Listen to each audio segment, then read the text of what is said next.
Karen's dad is really wealthy. When he dies, Karen will get a lot of money. I think she might get around $100 million. Isn't that amazing? I'm so excited. When Karen gets her money, I hope she'll take me on a vacation. That would be so nice. Maybe I'll even ask her to buy me a car. James, what about you?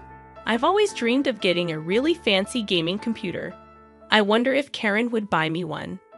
As they chatted excitedly, they didn't notice the look on my face. On the other side of the door, I held onto my purse tightly. My name is Karen. I met my husband James at a social club for people who work. We became friends quickly because we both liked the same things. We were happy together every day.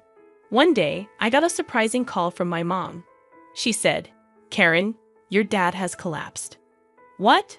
My dad was always cheerful, cracking dad jokes, and he seemed healthy. He ran his own company smoothly. It was hard to believe he collapsed. Worried about him, I left home right away and took the next train to the hospital my mom mentioned. My dad was incredibly kind. Even with his busy schedule, he always made time to play with my brother and me. He was a wonderful father who loved carrying us on his shoulders. I remember how emotional he got when I read a letter to my parents at my wedding to James. It's a memory I'll never forget. So hearing that such a loving man collapsed was hard to believe. When I got to the hospital where my mom was waiting, she turned to me. "Mom, how's Dad? Is he okay? Karen, please stay calm and listen." My mom looked at my dad lying on the bed with his eyes closed as she explained. Dad had collapsed suddenly at work and was rushed to the hospital. Despite many tests, they couldn't find anything wrong, and they didn't know why he got sick. More tests might find out what's wrong, but they could also make Dad feel worse, my mom said. I've decided to stop the tests. It looks like your dad will have paralysis on one side of his body, so he's going to need a lot of care. Yeah, that's right. Even though she seemed worried, my mom stayed calm. My mom has decided to take care of Dad. I could feel my mom's strength, but I was also really sad that my dad wouldn't be the same. Just then, my brother burst into the room. "How's Dad?" he asked, out of breath. Mom explained Dad's condition to him, just like she did to me. "Mom, you can't take care of him alone. I'm nearby. I'll help." "Thank you, but focus on your own life. You have your own family to take care of." My brother agreed, saying, "I understand." My brother got married before me and now has a 4-year-old daughter. I'm the one with more free time since I don't have kids yet, but it takes me an hour by train to get home. Even though I'm far away and it'll take time, I won't leave everything to you and Mom.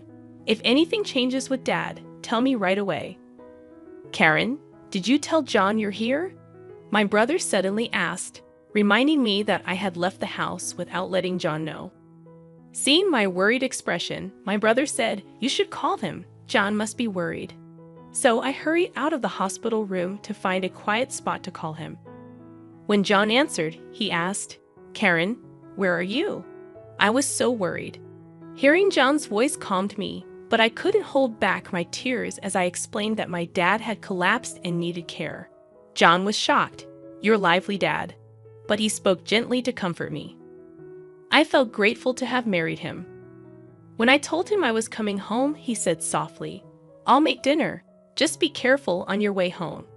It seemed Dad would stay in the hospital tonight. My mom and brother were also heading home, so I decided to go home too. When I got home, John had prepared my favorite meal. It must have been tough.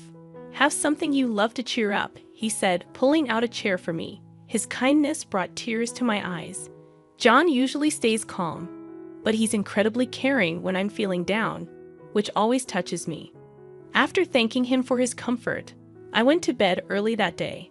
The next morning, feeling a bit better, I told John that I wanted to help take care of my dad sometimes, and he agreed happily. Also, it turned out that John had informed his parents about my dad's condition, and they offered to help with chores while I was away. I was surprised and grateful to receive such support from John's family to assist with my dad's care. When I called to thank them, John's mom chuckled and said, "Your dad is like family to us." You don't need to worry about a thing." When John's parents arrived at our house with smiles on their faces, asking how they could help with chores, I was surprised. They, like John, are usually calm and composed. Before I got married, I thought they were a bit distant, but maybe I misunderstood them. I kept thanking my husband James and my in-laws for their support and for taking care of my dad. My dad used to talk a lot, but after the paralysis on his left side, he couldn't speak well. Luckily, he could still write since he was right-handed. He communicated with us by writing on a whiteboard. Even though he was mostly in bed, he lifted our spirits by drawing funny pictures and writing dad jokes. My brother also came to help, but it was mostly my sister-in-law who assisted. With her experience as a caregiver, she patiently taught my mom and me how to help dad. We were worried that my sister-in-law might not want to take care of dad since he's not her blood relative, but she didn't mind at all. She happily said, "Your dad has made me laugh so much. Now it's my turn to make him smile." Seeing her enthusiasm made me realize that my brother had married an amazing person. My brother may have a great spouse, but I'm not falling behind when it comes to having an amazing one myself. My whole in-law family supports me in taking care of my dad. Every time I go to help him, they ask how he's doing, and I'm really thankful for their care. But then I realized it might all be a misunderstanding, just by chance. One day, I left the house to go see my dad, but when I got to the station, I realized I forgot my wallet. Feeling annoyed with myself, I went back home.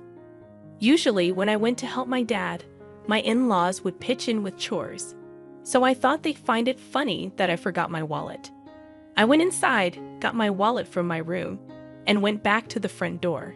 That's when I overheard a conversation between James and my in-laws in the living room. "So, Karen's dad isn't going to pass away anytime soon, huh? I'm getting tired of waiting." I couldn't believe what I was hearing. I stopped in my tracks, wondering if I misheard. Quietly, I tiptoed closer to the living room door and pressed my ear against it, listening carefully. "Anyway, how much do you think Karen will inherit when her dad passes away? It doesn't make sense for us to be nice to her unless we get a big share. Her dad is really rich. She's probably going to get more than 100 million, right?" Wow, that's amazing. I can't wait. When her dad passes, I hope Karen takes me on a vacation. That'd be nice. Maybe I'll ask her to buy me a car. "James, what do you want?" Their conversation filled the room with excitement. On my side of the door, they probably had no clue about the expression on my face. I gripped my wallet tightly, feeling a mix of anger, frustration, and sadness. Careful not to make a sound, I quietly left the house, my mind swirling with emotions. I headed straight to my parents' place. If I thought my in-laws were being unusually kind, now I realized it was all for the sake of money. My dad's inheritance was significant, but I couldn't bear the thought that my in-laws were eagerly waiting for his demise. Unable to clear my mind, I sat on a bench at the local station near my parents' house. The echoes of James and his family's laughter replayed in my head. I can't forgive them. Never. They're all foolish, just laughing away.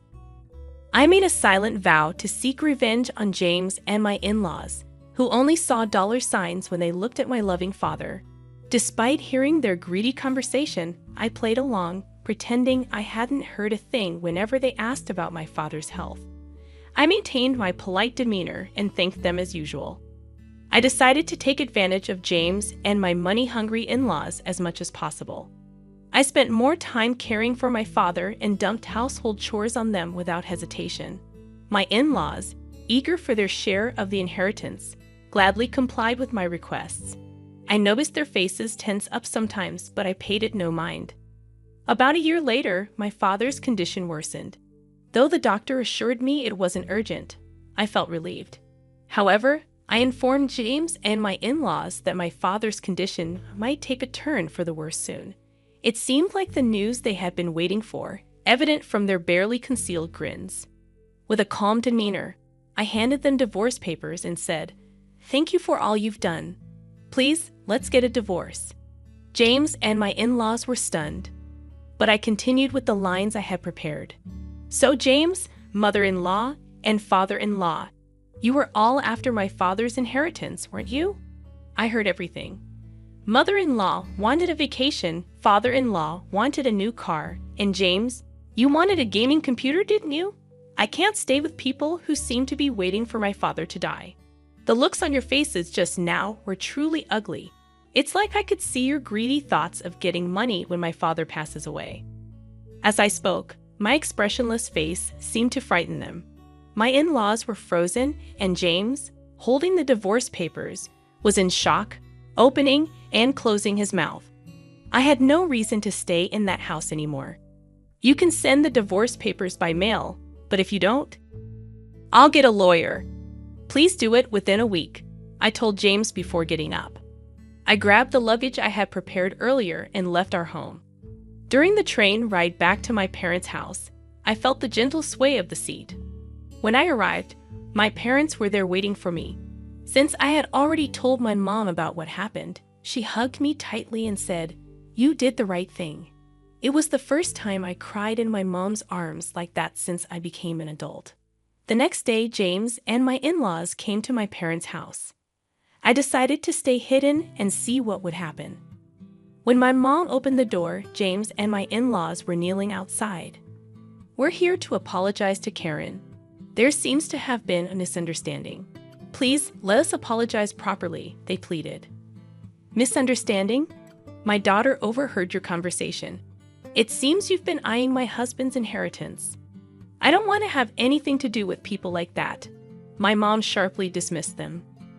James persisted, pleading to see me again. "I can't let you see her because she doesn't want to. What she wants isn't your apologies, but for you to fill out the divorce papers. Have you done it? Hand them over quickly," my mom insisted.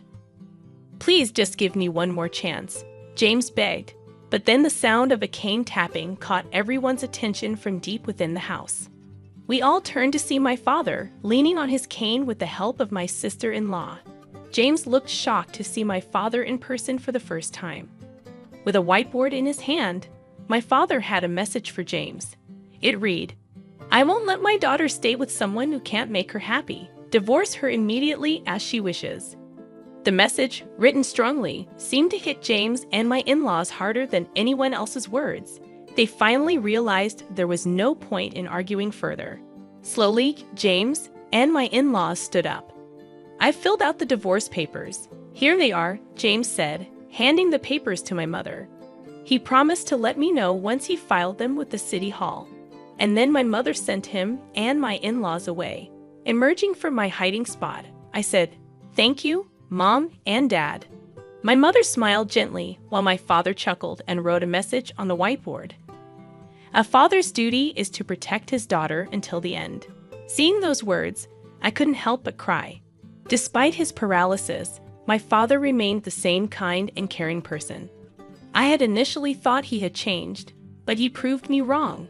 He was still the dependable father who always put me first. "Dad, I hope you live a long time," I told him tearfully, and he responded with a grin. Since then, James has returned to his parents' house and seems to be living quietly. As for me, I've adjusted to taking care of my father while managing work. It's a busy life, but remembering how my father always made time for us when we were young, my brother and I never feel burdened by caring for him. Despite being half bedridden and losing weight, my father's laughter and love for dad jokes remain unchanged. My sister-in-law also finds joy in caring for him, and we're able to lead a peaceful life together.